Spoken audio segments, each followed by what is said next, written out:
Hello， 大家好，我係 Candy。炎炎夏日，周末好去處莫過於睇下邊度有筍盤，介紹俾我啲好朋友。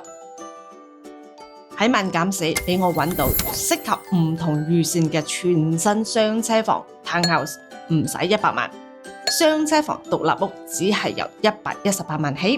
呢個最新嘅社區靠近404公路，附近仲有好多食肆、商店、Plaza， 非常之成熟。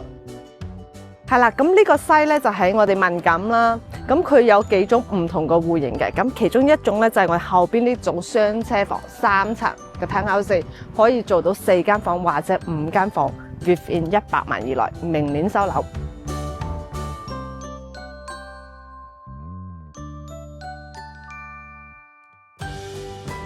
咁而家我哋去睇下啲獨立屋。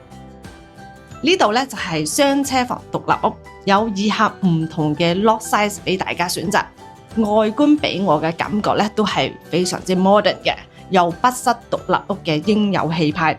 戶型狀態都非常之方正實用。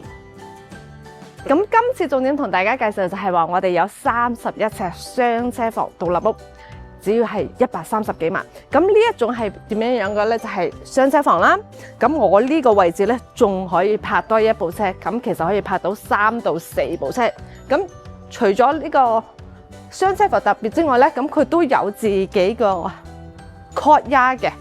咁呢個就係到時你可以2間屋咁樣加多一個 fence 啦。咁呢個就係你個 outdoor space， 你個 courtyard 啦。呢排開發商咧推出咗好多唔同產品去滿足市場嘅需求，咁呢個就喺萬錦市啦，交通咁方便嘅社區。如果你有興趣嘅呢，請你隨時聯絡我，我係 Candy。記得 like 同埋 subscribe 我嘅 channel， 下一條片同大家睇下有咩精彩選擇俾各位朋友。拜拜。